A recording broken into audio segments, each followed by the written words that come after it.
पीले दांत वाली बहू। रंजना कभी ब्रश नहीं करती थी।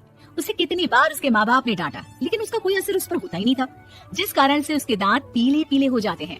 शादी के बाद अरे बहू, वैसे तो तुझ में कोई कमी नहीं है, पर तेरे दांत दांत इतने पीले कैसे है बेटा?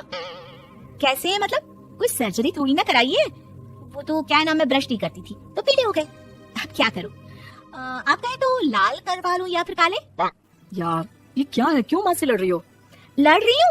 अरे मैं लड़ रही हूँ या ये बोल रही है कि दांत पीले है पीले? अरे तपस्या थोड़ी ना की है इन्हें पीले करने के लिए। बकायदा ब्रश नहीं किया है 20 साल तक, तब जाकर। छी, कैसी बात कर रही हो? ये उस वक्त तो पीले नहीं थे जब हम लोग तुम्हें देखने आए थे। अरे तब साफ करवा लिया होगा डेंटिस्ट के पास जाकर। अब देखो कैसे पीले पीले लग रहे हैं। रंजना सास की तरफ गुस्से से देखती है। फिर शुरू हो गई पीले पीले पीले। अरे पीले तो तभी थे जब मेरे हाथ का रसगुल्ला उड़ा उड़ा कर खा रही थी और बोल रही थी, लड़की नहीं गुणों का खजाना दे रहे भाई साहब आप। खैर, अब वो लोग करते भी तो क्या करते, पीले दांत वाली बहू पल्ले पड़ी थी तो झेलना तो था ही। एक दिन कीर्तन में रंजना गाना गा रही थी। अरे कमला बहन, माँ का द्वार है, यहाँ तो सब शुद्ध होकर आते हैं, फिर अपनी बहू को ब्रश भी नहीं करवाती तुम। दूर से पीले पीले दांत भक्ति में बाधा उत्पन्न कर रहे हैं। अरे कोई 2 साल की बच्ची थोड़ी ना लेकर आई हूँ मैं बहू बनाकर। अच्छी खासी लड़की है, अरे कैसे करवाऊं ब्रश? ये तो उसे खुद करना चाहिए ना। अब माँ बाप तो इसके जैसे तैसे निपटा दिए, ये नहीं सोचा कि सास कैसे संभालेगी। सास बहू को लेकर घर आ जाती है, लेकिन सोच लेती है कि अब इसे लेकर कहीं नहीं जाएगी। अगले रोज बहू कहती है, अरे क्या हो गया, मंदिर नहीं जाना क्या? कीर्तन का वक्त हो रहा है। मेरी मधुर वाणी से कान्हा जी जागते हैं और सोते हैं। आप तो जानती है ना उनकी भक्ति में कितना मन लगता है मेरा। वो क्या है ना, तबीयत ठीक नहीं लग रही है मेरी, आराम करूंगी मैं। तबीयत ठीक नहीं लग रही?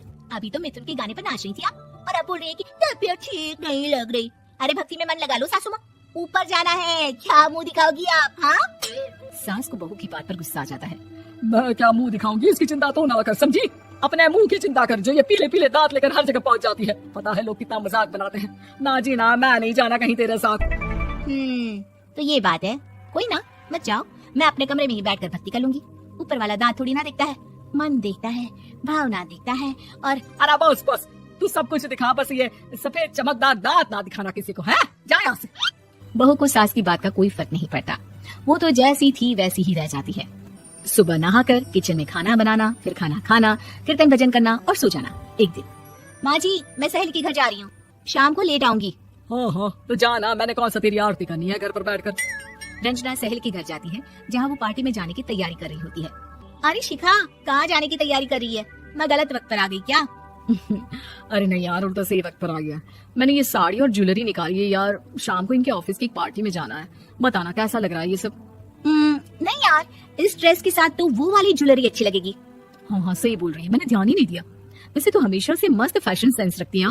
तो बड़ा जाती होगी ना पति के साथ पार्टी में। रंजना कुछ नहीं बोलती, बस सोचती है कि यार काश ये बात सही हो जाती, पर मैं क्यों नहीं जाती पार्टी में? क्या इन लोगों की कोई पार्टी होती नहीं होगी? रंजना घर आती है और रात में पति से सवाल करती है, एक बात बताइए, आप मुझे किसी पार्टी में क्यों नहीं ले जाते? क्या आपके यहाँ ऑफिस में पार्टी नहीं होती? पति बेचारा क्या कहता कि दांत पीले हैं तुम्हारे इसलिए। अरे कोई पार्टी होती नहीं हम लोगों के ऑफिस में, तो कहाँ से लेकर जाऊँ? और मार्केट, मॉल, कहीं वीकेंड घूमना, कहीं तो। अरे यार सारे हफ्ते में एक छुट्टी मिलती है, तो सोचता हूँ कि आराम ही कर लूँ। क्यों? रंजना मन मार के रह जाती है। पहले कभी सास के साथ मंदिर जाया करती थी, लेकिन वो भी सास ने ले जाना बंद कर दिया। घर बैठी बैठी रंजना बोर हो जाती है। तभी उसे आइडिया आता है और वो मायके जाने का सोचती है। सासू माँ, 2 दिनों के लिए मम्मी के घर जा रही हूँ। अच्छा ठीक है, आराम से जा। और हाँ, माँ से कुछ अच्छी आदत सीख कर आना कि कैसे शरीर के हर भाग की तरह दांतों की सफाई भी जरूरी होती है, समझी? शुरू हो गई ना आप। वो लोग आपकी तरह नहीं है कि छोटी छोटी बात का बतंगड़ बना दे। उन लोगों के लिए मैं मायने रखती हूँ, ना कि मेरे पीले पीले दांत। रंजना माँ को बिना बताए उन लोगों को सरप्राइज देती है, लेकिन जैसे ही वो दरवाजे पर पहुंचती है, अंदर देखती है कि घर वाले कहीं जा रहे होते हैं। अब माँ, काश रंजना दीदी के दांतों वाली प्रॉब्लम नहीं होती, तो वो भी हम लोगों के साथ चलती ना बुआ जी की बेटी की शादी में। हाँ बेटा, लेकिन अब उसे कौन समझाए कि उसको उसके पीले दांत नहीं दिखते, लेकिन उसके आसपास के लोगों को कितना एम्बैरेसिंग फील कराते हैं। मुझे तो कितनी बार उसके स्कूल की टीचर ने शिकायत की कि उसके साथ कोई लड़की बैठना भी नहीं चाहती, और ना ही कॉलेज में कोई उससे बात करना चाहता था। लेकिन पता नहीं क्यों उसे ये बात समझ में नहीं आती। कोई कमी नहीं है उस लड़की में, बस यही कि दांत पीले हैं। वो तो भला हो जीजा जी और उनकी माँ का, जो दीदी को जैसी है वैसे ही रखा हुआ है। रंजना को अपने घर वालों की बात सुनकर बहुत दुख होता है। वो सोचती है कि वो क्या करे, लेकिन फिर वो सीधा डेंटिस्ट के पास जाती है, अपने दांत चमकाती है और कसम खाती है कि वो रोज ब्रश करेगी।